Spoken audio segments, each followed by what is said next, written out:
our spring meeting. And as we talked last fall at our fall meeting, we're still not face to face. And I guess I'd like to throw a little optimism out at this particular point. And that's the fact that it looks like things are slowly returning to normal. So by our October meeting, our hope is that we're all together again. One of the things to consider is that the experience, once people have got accustomed to Zoom, and this is something that WisARP's board is going to have to speak about in the next few months, is what happens when you go back to meetings after you've had the convenience of Zoom. And just a couple of things to throw out. One was a church thing from England, 6% attendance on a Sunday went to 25% with Zoom. They're wondering if it'll even stay at 6 when they come back live.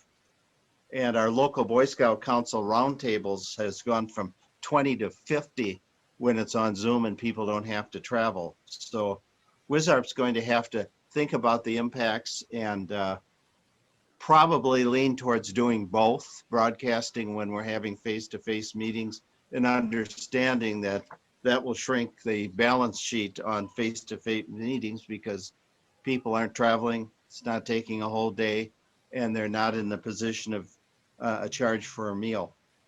So getting to the really big issues, I was really gung-ho today because I was just going to jump forth to try to get each of you to get out there to put the spurs to Congress and Amtrak, because I wanted to see us have daily train service again across Wisconsin. So Amtrak undercuts me a week or so ago and announces, I think it was May 24th, a return to daily service. So here went the big part of my introductory speech this morning. But I had a fallback, and that fallback was restoration of the normal frequency of Hiawatha. Now Amtrak has come out and undercut that. So it cuts me back to it's time with some new members, and we're sending mailings to everyone in the legislature to get behind our principal attack point at this, the second daily train across the state of Wisconsin. And that means a coalition of 3 states, and I won't spend time going through each one of them, what I think Illinois will do, what I think Minnesota will do. The bulk of the route is here, so the focus is on us and the needs to move ahead with this. And Arun will, of course, give you all the details on that, and Minnesota will give you a viewpoint of there.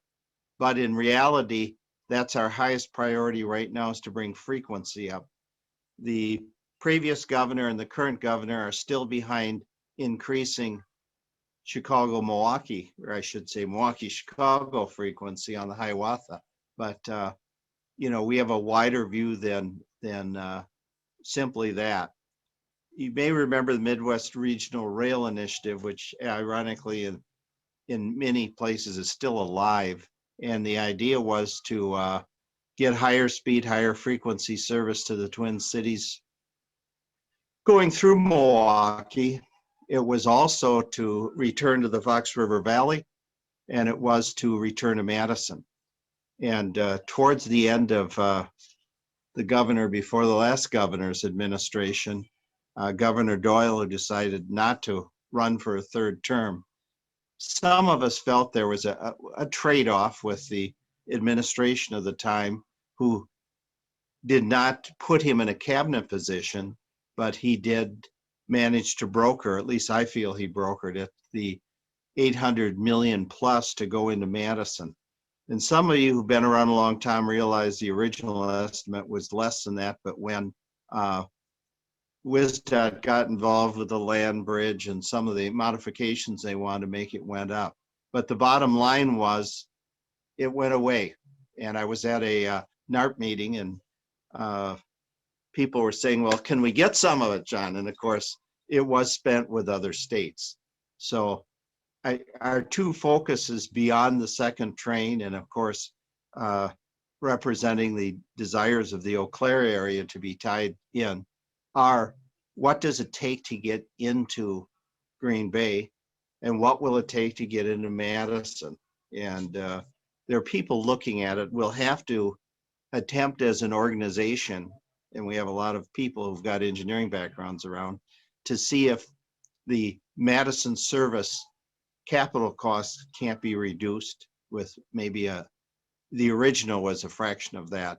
And so that may be something our association could do that's positive, that increases the chance of service to Madison. And for those of you who have forgotten, long-term, we need service through Madison, not just to Madison. The history of so-called dead-end loops or dead-end runs with rail, even before Amtrak, hasn't always been real strong. So lest we forget, we had endorsed running through Madison, and keep that in your mind when you talk to different people, particularly in the legislature.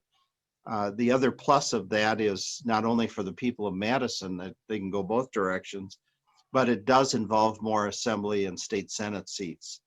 So today we asked the LaCrosse brand new state senator to share his initial thoughts on rail passenger in Wisconsin. So in a sense, I was ambushing Bad Pfaff that way, but he is willing to talk to us about it. And so I hope if you have questions of a wider genre when he's done talking, you'll ask him.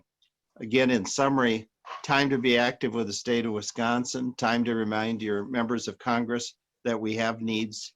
It's clear to me, and this is a nonpartisan statement, that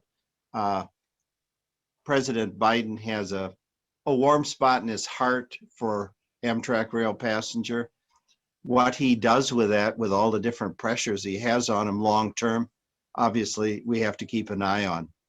I did, after getting our board's approval, request as a speaker today, because Zoom is real easy, it doesn't take your day up, the new Secretary of Transportation.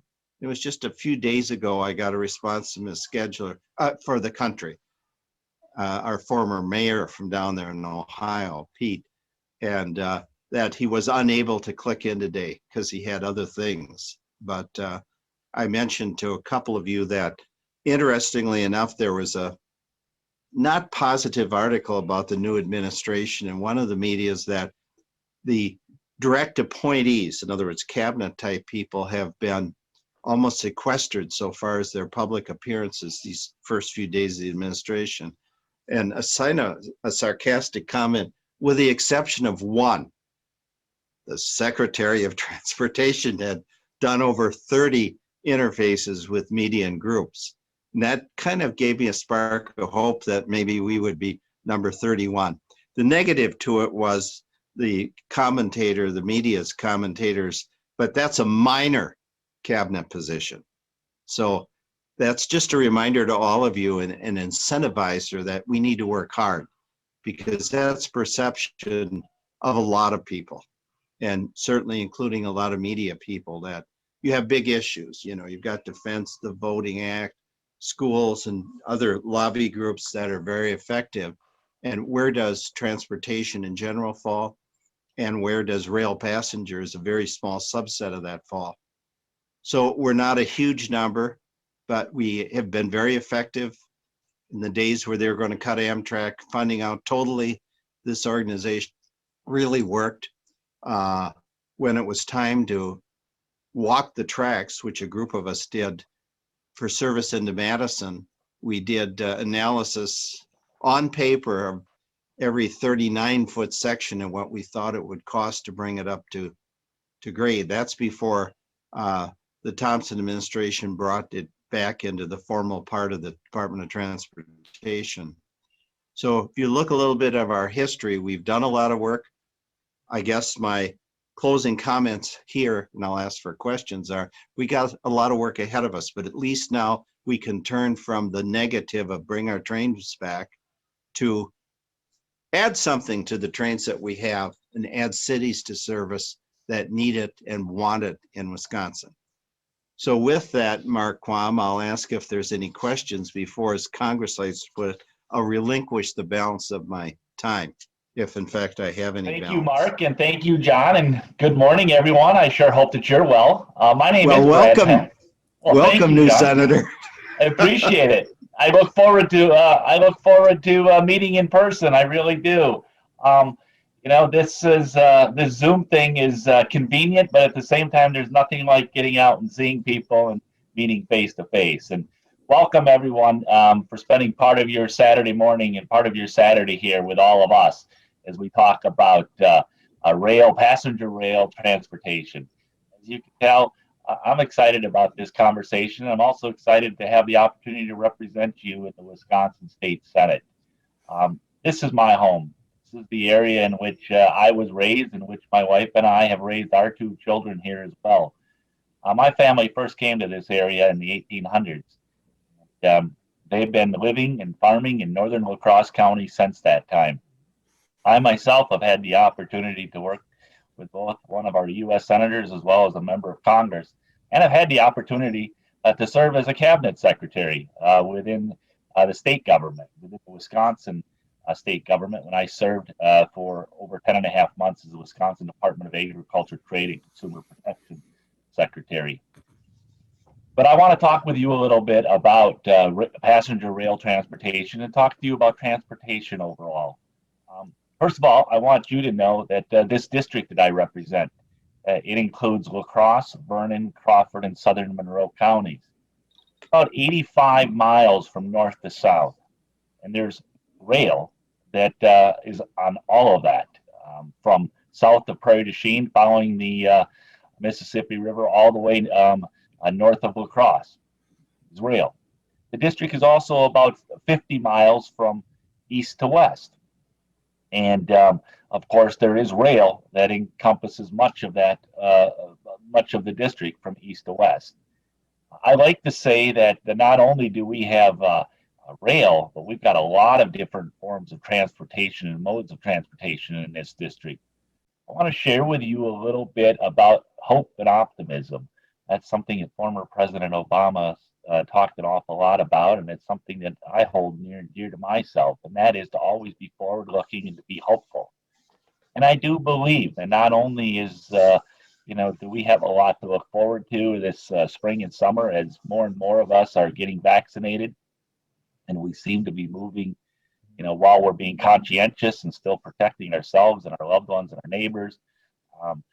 We've lived with this global health pandemic for the last year, and we've learned an awful lot about ourselves and about our family and about our community and our neighborhood. I think we've learned the fact that we need to continue to work together. We need to be able to come together when times are tough, and that's an important lesson that we all need to be reminded of. And unfortunately, we had this global health pandemic that reminded us of that. But in the state budget, Governor Evers just announced the state budget, his proposal in February, and now the state legislature is taking a look at that state budget. There's an awful lot in that budget for transportation, and I do believe that this is an opportunity for passenger rail, but I also believe it's an opportunity for us to have a forward-looking conversation about transportation.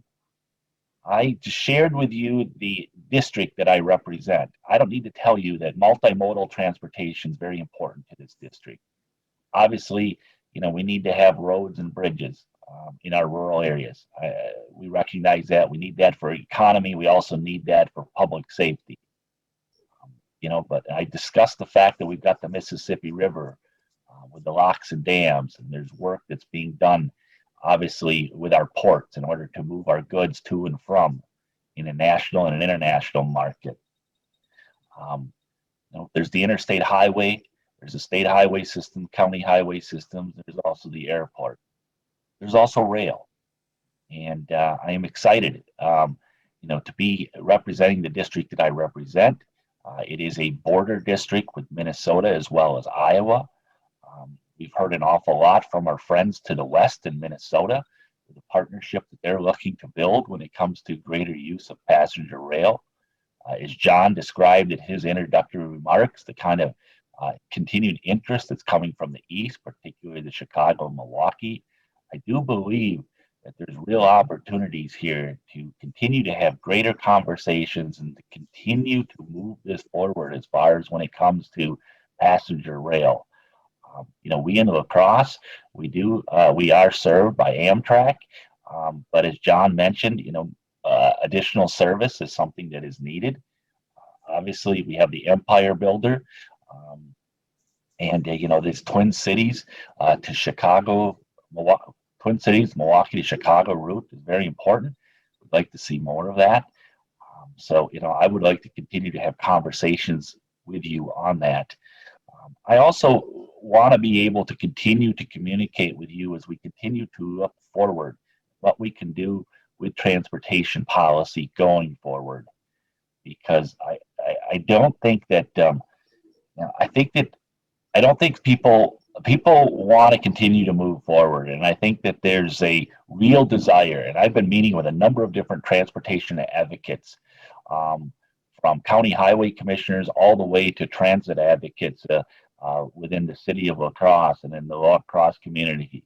And they want to make sure that their elected officials recognize their concerns, recognize the fact that we have a changing economy, we have a changing workforce. We want to be able to have a transportation system that is adaptable and flexible, and one that recognizes the changes that are taking place. And I want to be able, I recognize that as well, and I want to be able to work to create that, have such a transportation policy. I want to be able to continue to work with you as well, because I do believe, as I mentioned before, that LaCrosse and Western Wisconsin is uniquely positioned when it comes to this issue and it comes to this discussion. And, I want to continue to meet with you. I want to hear your thoughts and your ideas on what we can do together. President Biden's name was mentioned earlier by John, and I will say this, is that, I want to tip my hat and thank the members of Congress as well as the Biden administration for their hard work when it came to the American Rescue package. There is a significant amount of money that's available there. And, I think that these, I do know, we've all read, obviously, President Biden's background when it comes to his daily commute back and forth from Wilmington, Delaware to Union Station in Washington, D.C. When he was a U.S. Senator, he would do a daily commute using Amtrak. So he understands, obviously, the role of Amtrak. He understands the role of passenger rail. So, I mean, it's that is helpful when you have someone that understands this. Obviously, we're here in the Midwest, and but we here in the LaCrosse are well positioned. Obviously, having an Amtrak facility, and, I want to continue to make sure that we've got transportation that's resources that are available to create an adaptable and flexible transportation system for our people. That is so very important. I will say this by wrapping up, and that is that I welcome the opportunity to represent you in the Wisconsin State Senate. I don't know what I don't know, so I really do want the opportunity to continue to listen and to hear from you. I am somebody that is very open-minded, and wants to be able to make sure that we use our taxpayer dollars in a resource efficient manner. And, I think that these are the conversations that I know that you've been having over the years, demonstrating how resource efficient and financially efficient that making sure that we have rail as part of the multimodal transportation system is a win-win for all of us. So I would be happy to take any questions that any of you may have, but I do want to let you know that I have only been on the job for a little more than 60 days. So if you forgive me for not having answers to everything, but I have had the opportunity to hire a very good staff and to have people around me that have been able to provide me with assistance as well. But with that, I'll turn this back over to Mark. And thank you for the opportunity to say hello. Thanks, Brad. I always appreciate your comments and your input here this morning. I do have a question that came in the chat box, and this is from Frank in Green Bay. And I guess it's more of a concern rather than a question, but his concern was that the current statewide network for rail, passenger rail, and bus, as far as a transportation network, he doesn't feel that WisStop maybe does enough to make that a priority. And I don't know, what are your thoughts or feedback as to how the state could maybe take a more active role in promoting the network, with bus and train, or interfacing the two together? That's a very good question, Frank, and thank you for that question. A few weeks ago, I met with the LaCrosse area transit, Friends of the Transit here in the LaCrosse area, and that question was brought up as well, is that, we do have, mass transit here in the city of LaCrosse, and that connects, the community. However, trying to get to Sparta or Black River Falls to say anything about getting to Green Bay is very, very difficult, very, very challenging. And so I hear you, Frank, on that. And I think that is definitely something that I shared with, I'll share with you the same thing I shared with my friends here in LaCrosse. And that is, I will speak with the Wisconsin Department of Transportation to learn more about their ideas and what they plan to be doing here. And let them know that I'm hearing about this, because yes, I represent a rural district. Not only do I have the city of LaCrosse, but also a rural district, and there's a lot of effort that's being done within rural areas to create some form of transit assistance in order to help individuals to either not just get to work, but also to get to their medical appointments, and just some basic shopping assistance that they need for day-to-day living. So it's a very good question, Frank. All right, I do have another comment or question that came in from Jackie here in Eau Claire, and Jackie had some questions about the state rail plan that's being put forward, the 2050 rail plan. Do you have any thoughts or feedback on the state rail plan? Well, invite me back, and then your fall conference, and I can get you more information. Because Jackie, I need to do my homework on that. That's one of the things that I have to be honest with you. I haven't really dug into that yet, and but I'd like to. I really would, because as I say to my my friends up here in the LaCrosse area, is that we need to have a transportation system that is comprehensive, that's multimodal, as I mentioned, but also one that not just connects communities. We need to have them that connects communities with one another, but also connects internally within a community. And so let me take a look at that, because there's a lot of things that can be done and need to be discussed. One of the things I'll bring up is something that I learned from my constituents that I thought was kind of a no-brainer, but it's just something that really it's going to take scheduling and logistics, and that is that someone brought up to me. They said, Brad, we get a number of different flights that come into the LaCrosse airport every single day. How can we better time the public bus service for those flights that come into LaCrosse? And why aren't those two things connecting? And that's a very good question. That's a very good question, and something that it's just internally we have to work obviously with our local units of government on. But it's